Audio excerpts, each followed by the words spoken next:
நண்பர்களுக்கு வணக்கம். நான் வெங்கட். இது sheep and goat sales and buy YouTube channel. நண்பர்களே, இப்போ நம்ம கூடூர் சந்தையில் இருக்கிறோம். இந்த கூடூர் சந்தை ஆந்திர பிரதேஷ் நெல்லூர் டிஸ்ட்ரிக்டில் வருது.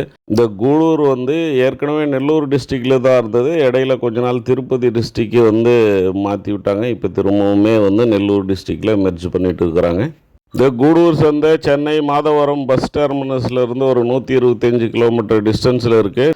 ఫ్రెండ్స్ మనం ఇప్పుడు గూడూరు సంతలో ఉన్నాం. ఈ గూడూరు సంత ఆంధ్రప్రదేశ్ నెల్లూరు డిస్టిక్లో ఉంది. కొంచెం రోజులు ఇది తిరుపతి డిస్టిక్లో మార్చున్నారు. ఇప్పుడు మళ్ళీ నెల్లూరు డిస్టిక్లో మెర్జ్ చేస్తున్నారు. నెల్లూరు నుంచి చెన్నై రూట్లో ఒక 40-45 కిలోమీటర్ డిస్టెన్స్లో ఈ సంత ఉంది. நண்பர்களை, இந்த வீடியோ எடுக்கும்போது ஏறக்குறைய ஒரு 8 மணி இருக்கும். காலையில் 8 மணி இருக்கும். அதாவது வெள்ளிக்கிழமை காலை 8 மணி இருக்கும். இந்த டைமுக்கெல்லாம் பார்த்திங்கன்னா இந்த ஒங்கோல் ஹைப்ரிட் ஜுடிப்பி குட்டிகள் எல்லாமே காலி ஆகிடுச்சு. ஒரு 4-5 பேட்ச் பெரிய சைஸ் குட்டிகள் தான் இருக்குது.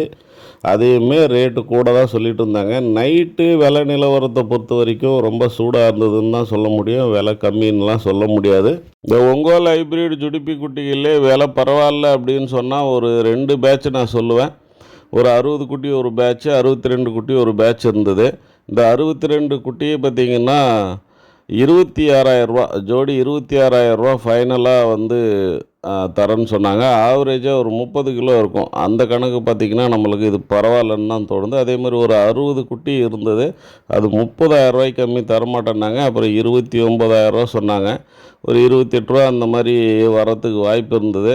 இப்போ நான் ஃபைனலாக எவ்வளோ தருவீங்க, இந்த மொத்த குட்டியுமே நான் சேல்ஸ் பண்ணி தரேன் அப்படின்னு சொல்லி கேட்டேன். 27,500 ஃபைனலாக கொடுத்துட்றேன்னாங்க. நம்ம கொஞ்சம் ஸ்ட்ரிக்டாக பேசியிருந்தோம்னு சொன்னால் 27 அதுவுமே முடிஞ்சிருக்கும்.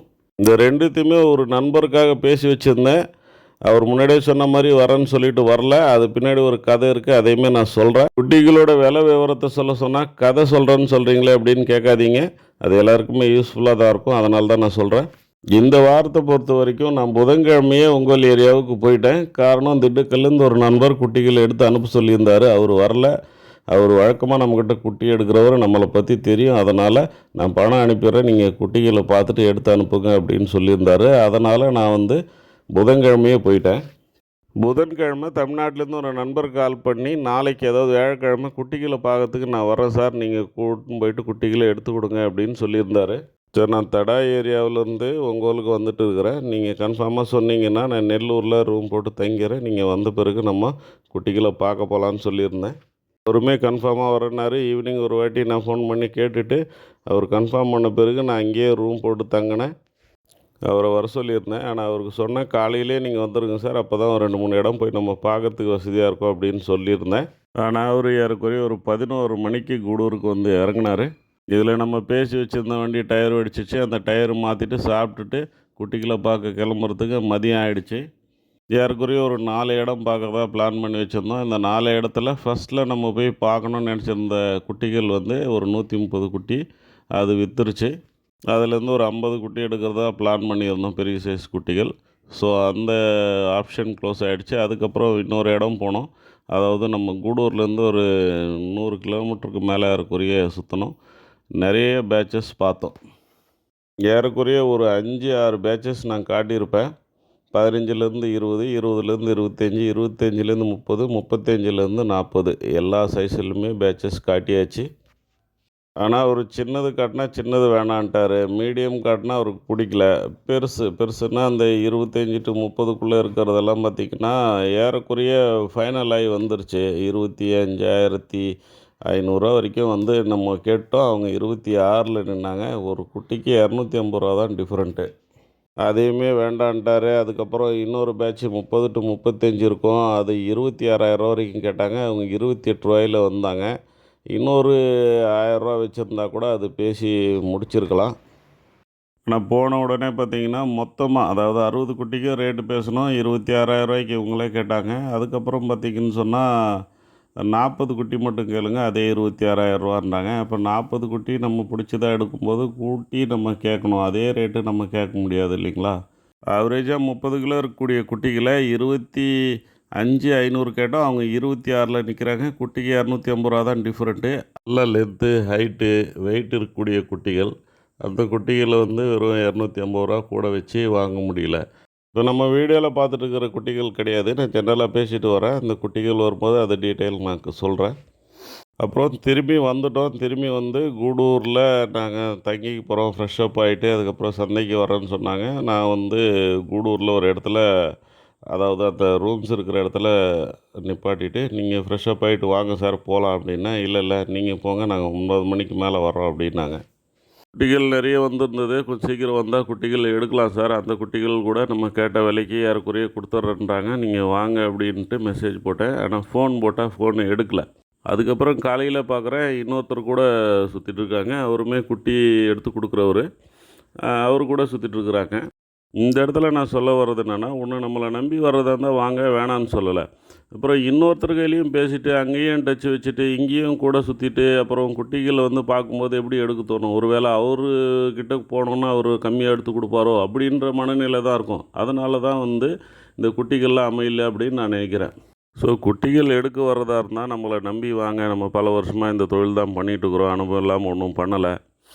நான் பேசுகிறது உங்களுக்கு பிடிக்கலையா? நான் சொல்கிறதுல உங்களுக்கு நம்பிக்கை வரலையா? என்ன வந்து நான் வரேன்னு சொல்லிவிட்டு என் கையில் சொல்லாதீங்க. இன்னொருத்தர் யாராவது உங்களுக்கு எடுத்து கொடுக்குறேன்னு சொன்னார்னா நம்புங்க அவரை. அவர் கூடவே போங்க.